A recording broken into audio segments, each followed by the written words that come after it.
24-এর 5 আগস্টের আগে আপনারা কেমন ছিলেন? ভালো ছিলেন না? আল্লাহ তাআলার মেহেরবানিতে এখন ভালো আছেন? আলহামদুলিল্লাহি রাব্বিল আলামিন ওয়াসসালাতু ওয়াসসালামু আলা রাসূলিহিল কারীম ওয়া আলা আলিহি ওয়া সাহবিহি ওয়া আহলি বাইতি আজমাইন। বাংলাদেশ জামাত ইসলামী ঐতিহ্যবাহী যশোর জেলা শাখার উদ্যোগে আয়োজিত যশোর ঈদগাহ মাঠে আজকের এই বিশাল কর্মী সম্মেলনের সম্মানিত সভাপতি, বাংলাদেশ জামাত ইসলামী যশোর জেলা শাখার সম্মানিত আমির জনাব অধ্যাপক গোলাম রসুল, বিশেষ অতিথি বাংলাদেশ জামাত ইসলামীর কেন্দ্রীয় নির্বাহী পরিষদের সম্মানিত সদস্য জনাব মোবারক হুসাইন, কর্মপরিষদ সদস্য বিশিষ্ট আলেমে দ্বীন মুহাদ্দিস আব্দুল খালেক, মঞ্চে বসা আঞ্চলিক, স্থানীয় এবং জেলা নেতৃবৃন্দ, বন্ধু সংগঠনের ভাই ও বোনেরা, সহকর্মী বন্ধুগণ, সাংবাদিক ভাইয়েরা, আল্লাহ তাবারক তাআলার শুকরিয়া আদায় করছি। আল্লাহ তাআলা যারা ধৈর্যশীল তাদের জন্য সুসংবাদ দিয়ে বলেছেন, ইয়া আইয়ুহাল্লাযীনা আমানুস্তাঈনু বিস-সাবরি ওয়াস-সালাহ। নামাজ এবং সবরের মাধ্যমে আল্লাহ তাআলা তার সাহায্য কামনা করতে বলেছে। এরপরে বলেছেন এইরকম যারা করবে আমি তাদের সাথে আছি, ইন্নাল্লাহা মা'আস-সাবিরিন। আপনারা কি চান না যে আল্লাহ তাআলা আপনাদের সাথে থাকুন? তাহলে আশা করি এই ভাইদেরকে আপনারা আর কষ্ট দিবেন না। তারা তাদের পেশাগত দায়িত্ব পালন করছে। এর আড়ালে যারা পড়ে গেছেন আল্লাহ তাআলার দরবারে দোয়া করি, তারা যদি চামড়ার চোখ দিয়ে আমাকে নাও দেখতে পারে, আল্লাহ যেন দিলের চোখ তাদের খুলে দেন। প্রিয় সম্মানিত ভাইরা, আমি দুঃখ প্রকাশ করছি, এত বড় কর্মী সম্মেলন যশোর জেলার ভাইদের নিয়ে হলো, কিন্তু আমরা আমাদের বোনদেরকে এই ধরনের আয়োজনে আমরা সম্পৃক্ত করতে পারলাম না।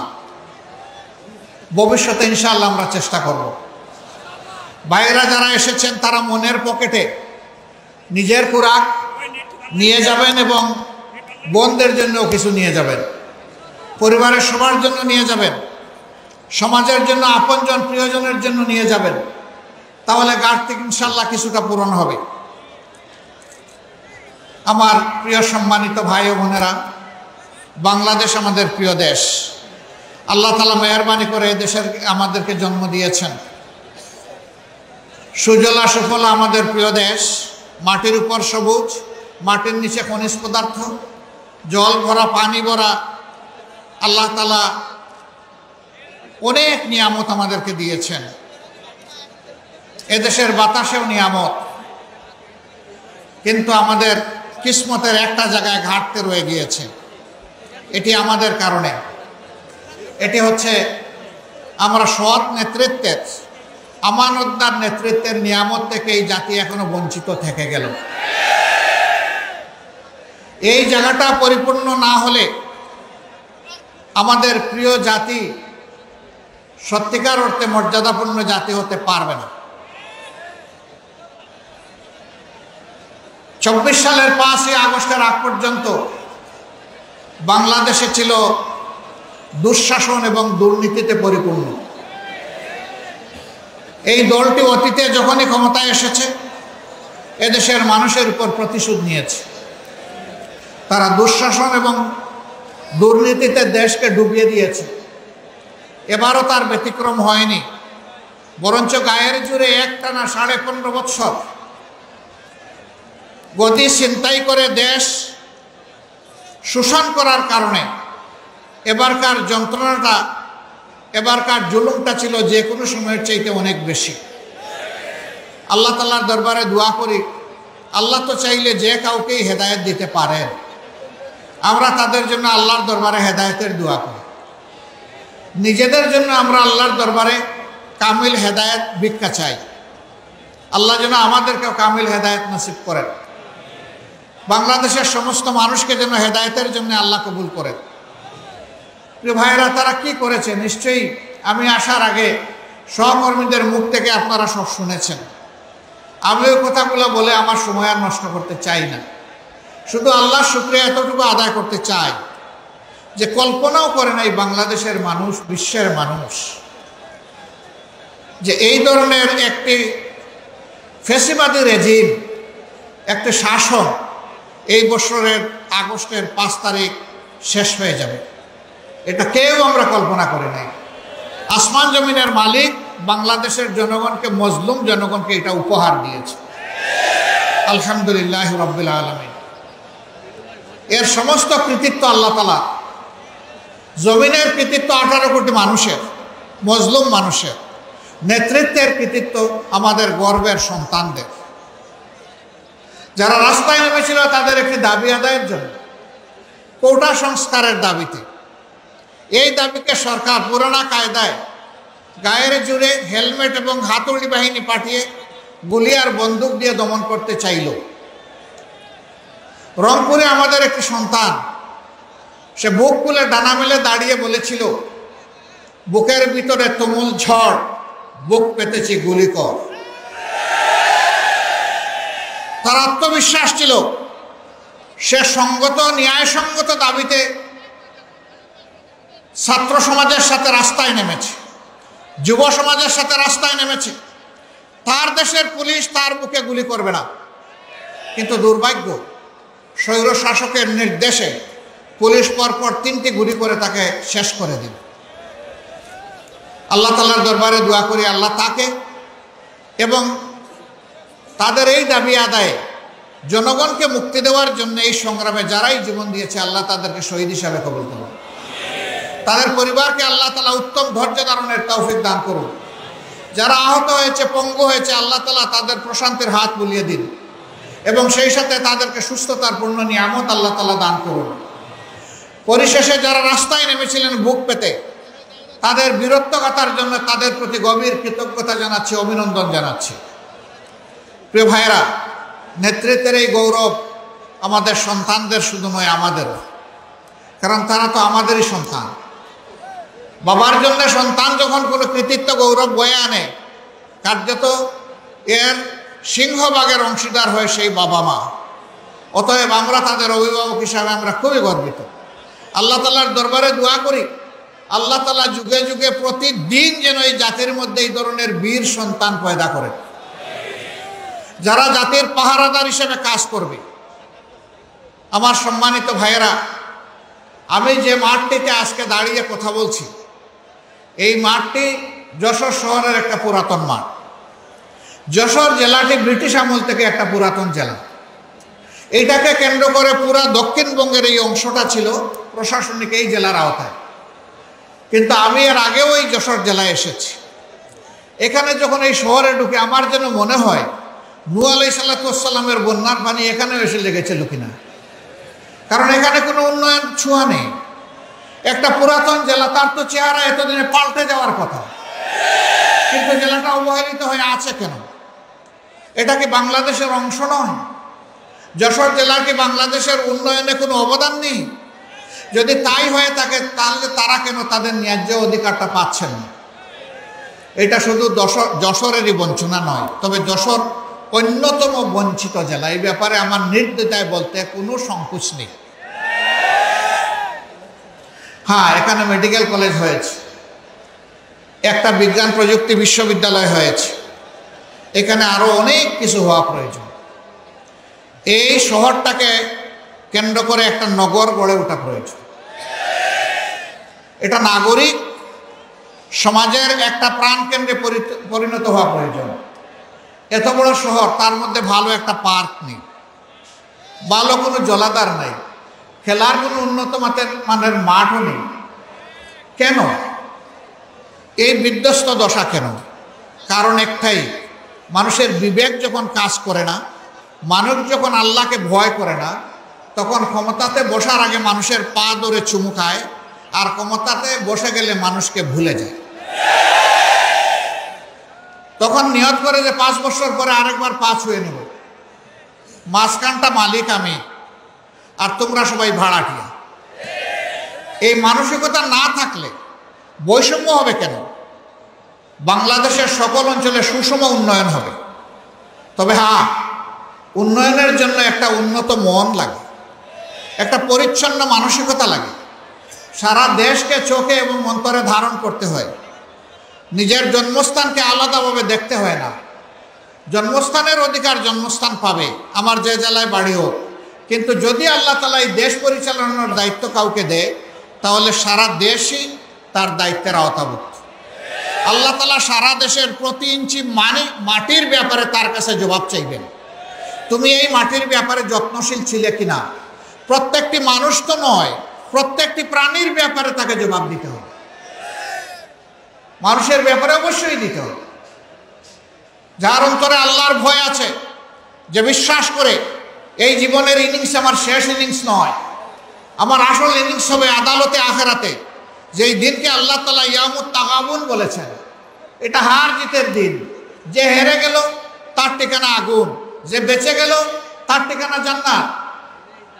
এই কথা যারা বিশ্বাস করে যে আমাকে at the day of final judgement আল্লাহর মুখোমুখি আমাকে হতে হবে, তার পক্ষে দেশে বৈষম্য করা সম্ভব নয়। তাকে যদি কেউ জিজ্ঞেস করে তোমার বাড়ি কোথায়, তার জবাব হওয়া উচিত সারা বাংলাদেশ আমার বাড়ি। কিন্তু আফসোস, আমরা সেটা দেখছি না। একই অবস্থা কোর্ট কাছারি, অফিস আদালত, ব্যাংক, বিমা সেক্টর, কর্পোরেশন, মিল, ফ্যাক্টরি, ইন্ডাস্ট্রি, খেতে কামারে, সব জায়গায় একই অবস্থা। যেখানেই যার শক্তি আছে সে দুর্বলের উপর তাণ্ডব চালায়, দুর্বলের পকেট কাটে। যে যত বেশি ধনী এবং জ্ঞানী, আমাদের সমাজে এইরকম কিছু মানুষ আসে, সে তত বেশি চোর এবং ডাকাত। আমরা যাদেরকে চোর বলে চিনি, এরা কয় টাকা চুরি করে, কতটুকু মাল আমার ঘর থেকে বহন করে নিয়ে যেতে পারবে চুরি করে। ডাকাত বলে যাদেরকে জানি, ওদের ক্যাপাসিটি কতটুকু ডাকাতি করার। কিন্তু রাষ্ট্রের মূল্যবান কলম যাদের হাতে, এক কলমের কুচায় সমস্ত সম্পদ ডাকাতি করা সম্ভব। যুগে যুগে তাই হয়েছে, গেল 15 বছর সবচেয়ে বেশি হয়েছে। সরকার বলেছিল উন্নয়নের রাজপথে বাংলাদেশকে উঠিয়ে দিয়েছে, আমরা এখন মহাসড়কে আছি। আর বাংলাদেশ উন্নয়নের রোল মডেল। এখন চতুর্দিকে হাহাকার। বিভিন্ন মিল, ফ্যাক্টরি, ইন্ডাস্ট্রিতে মালিকরা তাদের কর্মচারীদের বেতন দিতে পারে না ঠিক মতো, তাদের ইন্ডাস্ট্রি চালাইতে পারে না। সরকারি ইন্ডাস্ট্রিগুলো তো প্রায় সবগুলা লে অফ, বন্ধ হয়ে পড়ে আছে, মুখ থুবড়ে। এখন মাঝারি ব্যবসায়ী যারা আছেন, সৎ ব্যবসায়ী, ব্যবসা তাদের লাটে ওঠার উপক্রম। ব্যাংকগুলা তাদেরকে পুঁজি দিতে পারছে না। কিভাবে দিবে? সমস্ত ব্যাংক ফোকলা করে, পেট খালি করে, ওরা যে চুরি করে দেশের বাইরে সমস্ত সম্পদ পাচার করে দিয়েছে। টাকা আসবে কোত্থেকে? এখন যে অর্থনীতির চাকা ঘোরানোর জন্য ব্যাংকগুলা যে টাকা দিবে, সেই টাকাই তো ব্যাংকের কাছে নাই।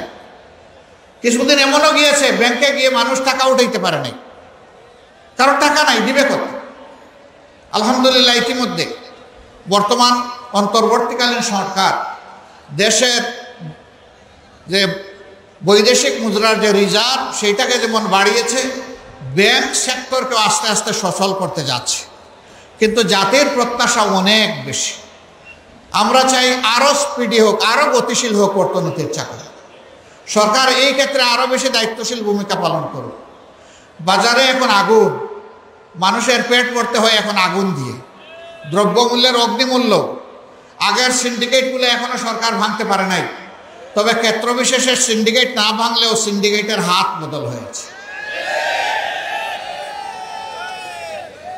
একজন চাঁদাবাজি করে পেট ভরে পালিয়ে গেছে, আর কেউ এসে আবার চাঁদাবাজিতে লেগে যাক, সেটা কিন্তু আমরা চাই না।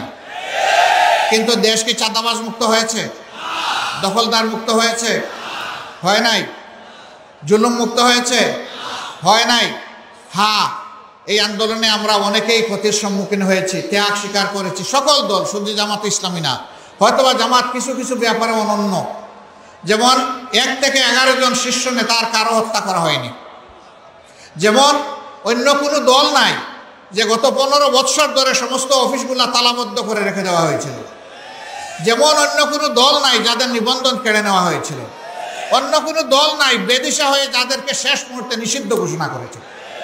এই সমস্ত বিষয়গুলো জামাতের সাথে সম্পর্কিত।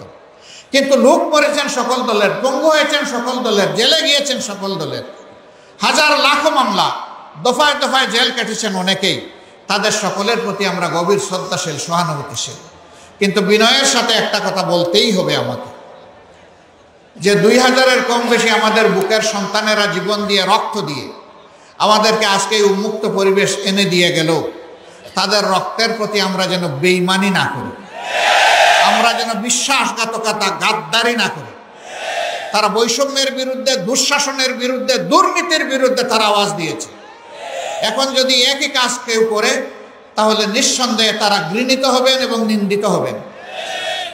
আমরা আমাদের সকল সহকর্মীকে অনুরোধ জানাই, এই সমস্ত ঘৃণিত কাজে কেউ হাত বাড়াবেন না, কেউ চাঁদাবাজ হবেন না, কেউ ফুটপাতের দখলদার হবেন না, কেউ বাজার হাটের দখল জোর করে নেবেন না, কেউ জলমহাল, বালিমহাল জোর করে দখল করবেন না। এই সমস্ত ঘৃণিত কাজের মাধ্যমে আমাদের কোনো রিজেকের প্রয়োজন নেই।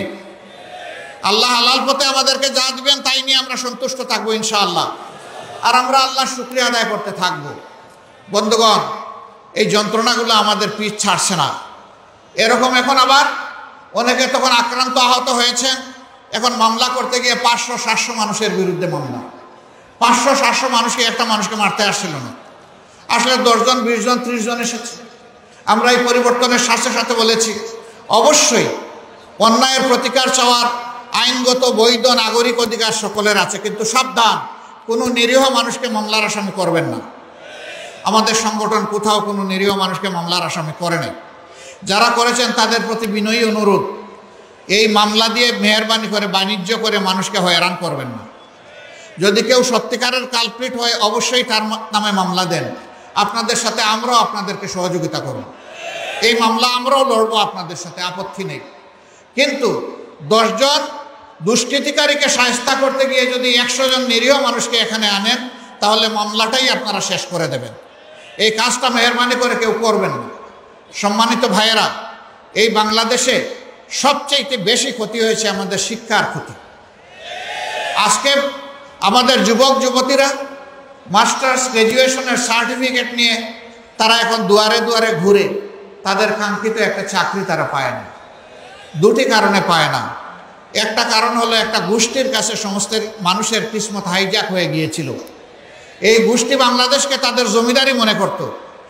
তাদের আনুগত্য যারা করবে না, তাদের জন্য এই দেশে বাঁচার কোনো অধিকার ছিল না। তাদের হাবভাবটা এরকম ছিল বন্ধুগণ। এখন তারা বিদায় নিয়েছে, এখন তো সেইটা থাকা উচিত নয়। কিন্তু শিক্ষা ব্যবস্থার যে বিধ্বস্ত অবস্থা, শিক্ষার যে মান হওয়া উচিত, বিশেষ করে নৈতিক মান থাকা উচিত, আমাদের শিক্ষা ব্যবস্থা এটা একেবারেই চলে গেছে, নাই। আমরা ইনশাআল্লাহ এই দেশটাকে শিক্ষা দিয়েই প্রথমে গড়া শুরু করব, আল্লাহ যদি আমাদেরকে তৌফিক দেয়। কারণ শিক্ষা জাতির মেরুদণ্ড। যেই জাতিতে জ্ঞানী এবং শিক্ষিত মানুষ তৈরি হয়, এই জাতি বিশ্বের দরবারে বুক উঁচু করে দাঁড়ায়। আর যেই জাতিতে জ্ঞানী এবং শিক্ষিত মানুষ থাকে না, এই জাতি সবসময় বিশৃঙ্খলা এবং বিপর্যয়ের মধ্যে পড়ে থাকে। আমরা আমাদের জাতিকে আর বিশৃঙ্খলায় ফেলতে দিব না কাউকে ইনশাআল্লাহ। আমরা এমন শিক্ষা উপহার দিতে চাই যে আমাদের সন্তানেরা শিক্ষার পাঠ চুকিয়ে যখন বের হবে, সাথে একটা সার্টিফিকেট নিয়ে শুধু বের হবে না, সাথে একটা কাজ নিয়েও বের হবে ইনশাআল্লাহ। আমরা আমাদের যুবক যুবতীদের হাতকে কর্মীর হাতে পরিণত করতে চাই। সেই কর্মীর হাতগুলাই এক মুহানায় এনে আমরা আমাদের দেশকে গড়তে চাই, সামনের দিকে নিয়ে যেতে চাই। এবং এইভাবেই ভবিষ্যতের এই জেনারেশনের হাতে বাংলাদেশের দায়িত্ব আমরা তুলে দিতে চাই। আমাদের এই বক্তব্যকে কেউ কেউ বিকৃত রুচিবোধের জায়গা থেকে প্রশ্নবিদ্ধ করেন। তারা বলেন, আপনি কি দেশের মালিককে দায়িত্ব তুলে দেবেন? অবশ্যই আমি দেশের মালিকদের একজন, কারণ এই দেশে 18 কোটি মানুষ এই দেশের মালিক। সুতরাং একথা বলার বৈধ অধিকার আমার এবং সবার আছে। যারা এটা বলে, আসলে তারাই মালিক হওয়ার জন্য দুঃস্বপ্ন দেখছে। তারা চায় না আমাদের যুবকরা এগিয়ে যাক। আমাদের যুবকদের এই নেতৃত্ব তাদের পছন্দ হয়নি। যাদের পছন্দ হয়েছে তারা তাদের প্রতি অবশ্যই দায়বোধ অনুভব করে এবং কৃতজ্ঞতা প্রকাশ করে।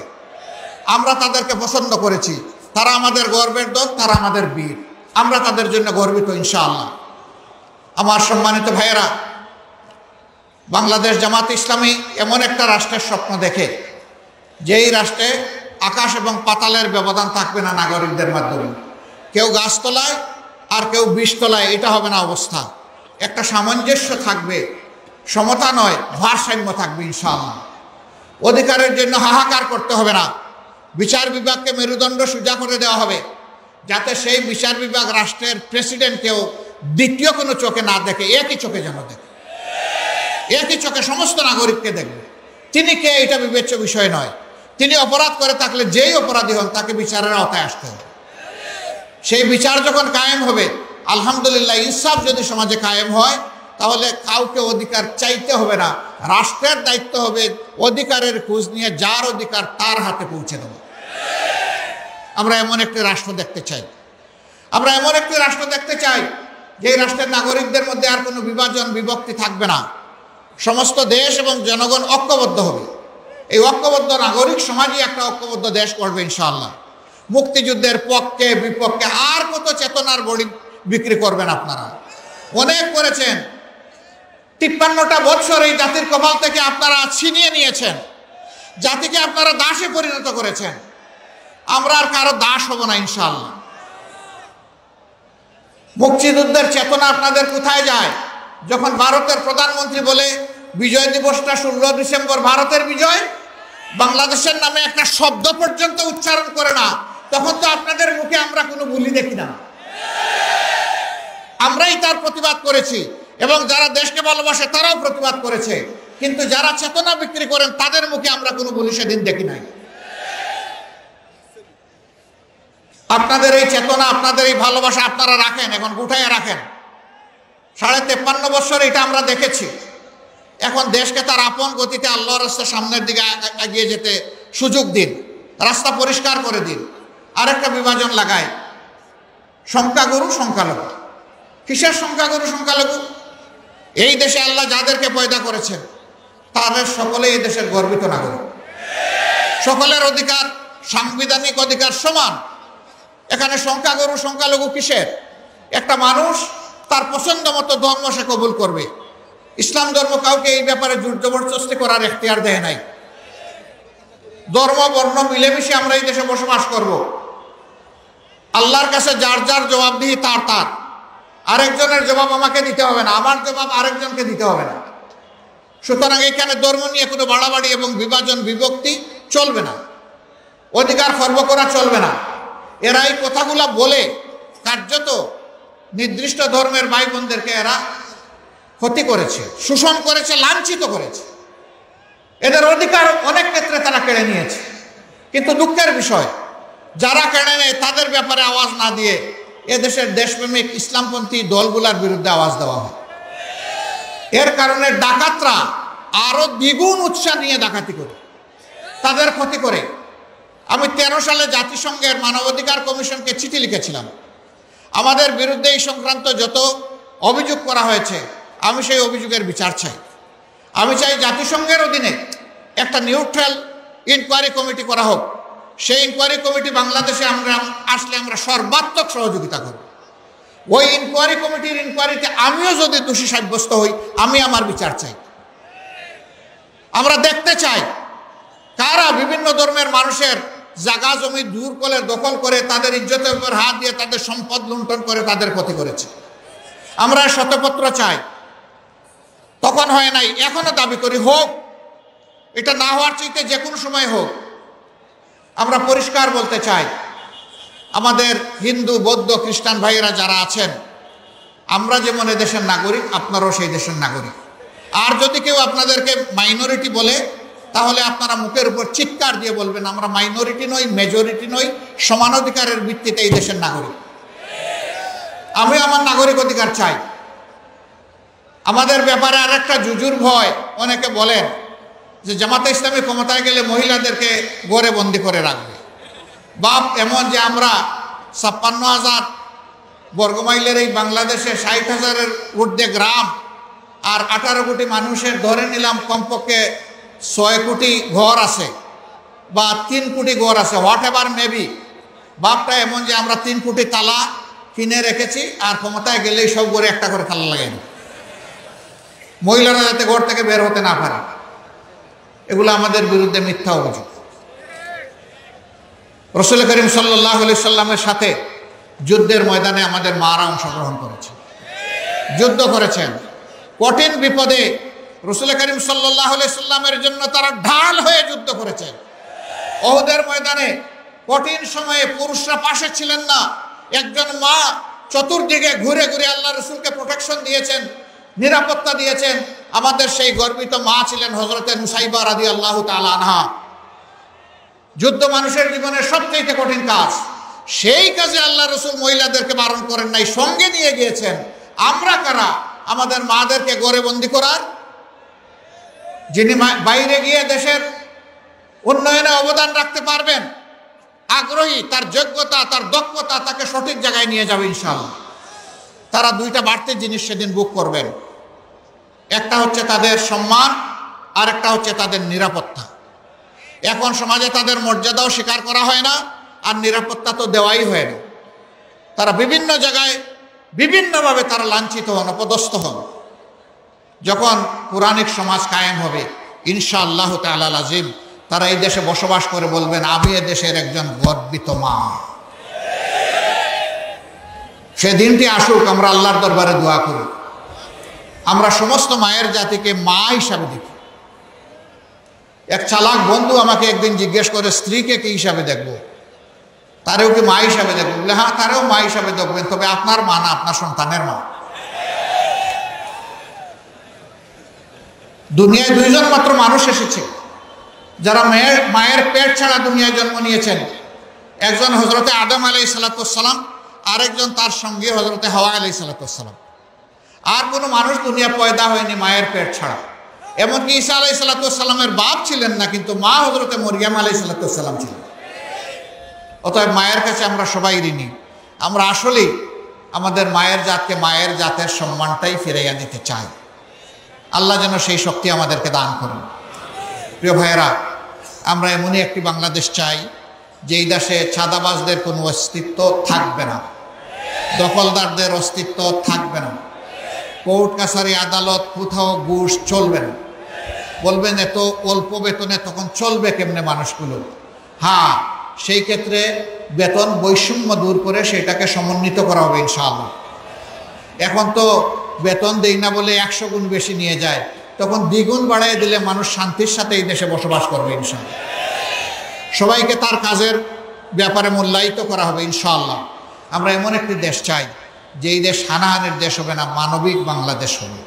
তবে নিঃসন্দেহে এমন একটি দেশ চাই যারা ফেসিবাদের কাছে মাথা নত করবে না, যারা কোনো আগ্রাসী সাম্রাজ্যবাদ মেনে নেবে না, দুনিয়ার সমস্ত দেশ হিসাবে বন্ধু হিসাবে দেখবে, কাউকে প্রভুর জায়গায় বসাবে না। এমন একটি জাতি আমরা গড়তে চাই। আপনারা কি সেই জাতি গড়তে চান? শিওর। বাংলাদেশ জামাত ইসলামী অঙ্গীকারবদ্ধ। আপনাদেরকে হাত মজবুত করতে হবে, দিল শক্ত করতে হবে, কদম চালু করতে হবে, দৃষ্টি প্রসারিত করতে হবে এবং হৃদয় প্রসারিত করতে পারবেন। বড় চ্যালেঞ্জের কথা বলে দিলাম, সহজে করা কিন্তু অত সহজ না। তবে ইনশাআল্লাহ আমাদেরকে পারতেই হবে। এই সংগঠনটি বাদ দিয়ে আর কারে নিয়ে এই দেশের মানুষ স্বপ্ন দেখবে একটু বলেন তো? কারে নিয়ে স্বপ্ন দেখবে একটা দুর্নীতিমুক্ত দেশ হবে? কারে নিয়ে স্বপ্ন দেখবে একটা চাঁদাবাজ মুক্ত দেশ হবে? কারে নিয়ে স্বপ্ন দেখবে একটা দুঃশাসন মুক্ত দেশ হবে? আপনাদের দিকে মানুষ চেয়ে আছে। বন্ধুগণ, এগিয়ে আসতে হবে। আমরা এই কাজের জন্য তৈরি আছেন? তাইলে আরো কুরবানির জন্য তৈরি হন, আরো কুরবানির জন্য তৈরি হন। আপনাদের মাধ্যমে সমাজের মানুষের কাছে আমি দুই একটা জিনিস চাইব। নাম্বার 1, আমরা যদি দেশের জন্য, জাতির জন্য কাজ করি, আমরা আপনাদের একটু ভালোবাসার কাঙ্গাল। আপনারা যেন আমাদেরকে একটু ভালোবাসা উপহার দেন। নাম্বার 2, ভালোবাসার সাথে আপনাদের জন্য একটু সমর্থন এবং সহযোগিতা পাই। নাম্বার 3, সমর্থন সহযোগিতার পাশাপাশি জাতীয় চ্যালেঞ্জ মোকাবিলায় আপনাদেরকে যেন আমরা আমাদের পাশে পাই। নাম্বার 4, এই জাতিকে বদলে দেওয়ার জন্য আপনাদের অন্তরে যেন আমাদের জন্য একটা জায়গা পাই। এই 4টা জিনিস যদি দেশবাসী আমাদেরকে উপহার দেন, আমরা দেশবাসীর কাছে চিরকৃতজ্ঞ থাকব। ক্ষমতায় যাওয়া আমাদের উদ্দেশ্য নয়, দেশে একটা সুশাসন কায়েম করা আমাদের মূলত উদ্দেশ্য। সম্মানিত ভাইয়েরা, বলছিলাম যে অনেক মানুষ শহীদ হয়েছে, যশোরেও শহীদ হয়েছে। যশোরের 4 জন সন্তান এই আন্দোলনের সময় এই মাটিতেই শহীদ হয়েছে। আমরা তাদের সকলের প্রতি কৃতজ্ঞতা জানাই। আমরা শ্রদ্ধা করে তাদেরকে অন্তরে ধারণ করব। বিগত 15.5 বছরে যারা এই ফেসিবাদের বিরুদ্ধে লড়াই করতে গিয়ে শহীদ হয়েছেন, আমি আমার ভাই বোনদেরকে অনুরোধ করব, শহীদ পরিবারগুলোকে আপনারা আপনাদের নিজের বুকে শ্রদ্ধার সাথে ধারণ করবেন, তাদের সাথে এবং পাশে থাকবেন ইনশাআল্লাহ। উলামায়ে কেরাম জাতিকে বিপদের সময় পথ দেখান। বিগত সরকার সেই উলামায়ে কেরামদেরকেও সহ্য করতে পারে না, দফায় দফায় তাদেরকে কষ্ট দিয়েছে, হেফাজতের সাথে কি আচরণ করেছে। হাজার হাজার আলেমকে বন্দি করে হাতে হ্যান্ডকাপ, পায়ে বেড়ি, এক জেল থেকে আরেক জেলে টানাটানি এবং লাঞ্ছনাকর অপমানজনক আচরণ তাদের সাথে করেছে, সহ্য করার মতো না। অথচ সেই উলামায়ে কেরামের পিছনে দাঁড়াই আমরা সকলে নামাজ আদায় করি। তারাই আমরা মরে গেলে আমাদের লাশটা সামনে নিয়ে জানাজার নামাজ আদায় করে। আর তাদের সাথে এই নিষ্ঠুর আচরণ, আল্লাহর আরশ কেঁপেছে সেদিন। তাদের চোখের পানিতে শহীদের রক্তের ফুটায় আল্লাহর আরশ নিশ্চয়ই কেঁপে উঠেছে।